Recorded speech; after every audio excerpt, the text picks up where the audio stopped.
Hey friends, some of my interns were telling me that they think I should start doing some video clips on Facebook, some quickies. So here's my first one. Today, I was listening to a podcast of Zig Ziglar, and it was entitled, You Are Who You Are Told You Are. And they said that there's two people who are going to tell you who you are, others and yourself.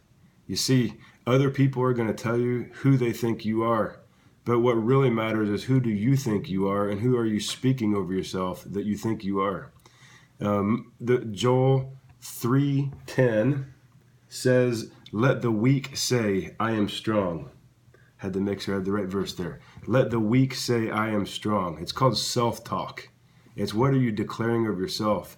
It's not like denying the facts. It's not just lying to yourself and deceiving yourself to try to think something. It's actually that what you believe about yourself, what you speak over yourself is who you're going to become. So if you're weak and you don't want to stay weak, you want to believe you're strong, you got to start declaring over yourself, I am strong.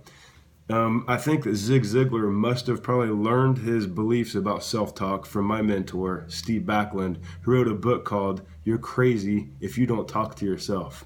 It's so important to declare things over yourself. Declare over yourself who you think you are, who you want to be, who you believe that you should be, who you believe that you are. Who does God say you are? That's what you need to be declaring over yourself.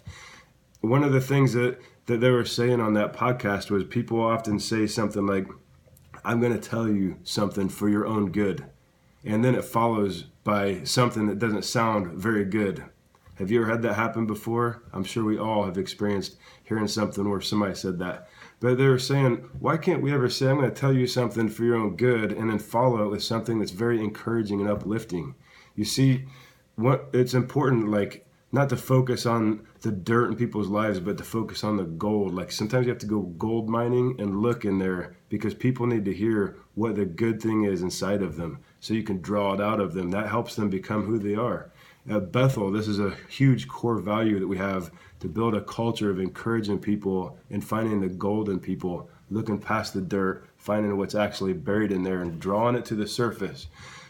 It's easier, for some reason, to do this for other people than it is to do it for ourselves. In Revival Group, that's the group of people that I lead at Bethel School of Supernatural Ministry.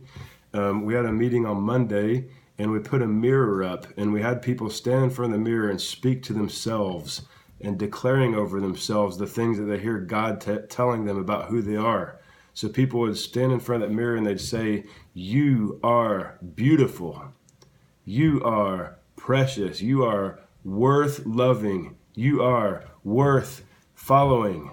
Just different things like that. Things that's hard for people to believe about themselves, but they had to look at themselves in the mirror and declare this and listen to themselves saying it.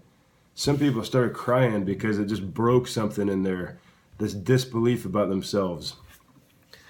As a matter of fact, I'm at a hotel room right now, and I was sitting here before this video looking right into this mirror that's behind this camera right now at myself, declaring things over myself.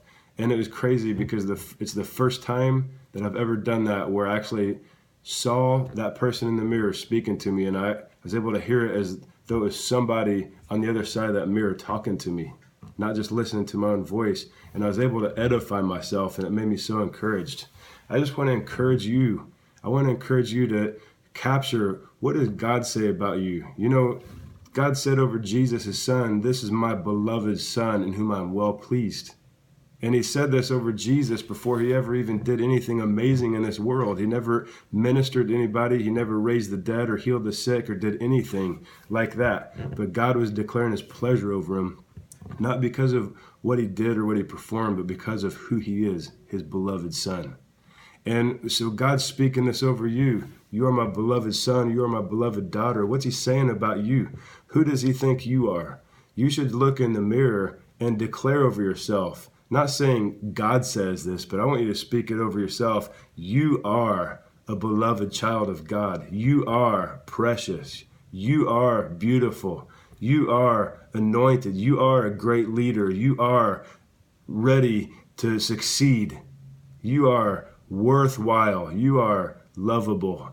Declare these things over yourself and be blessed. God bless you.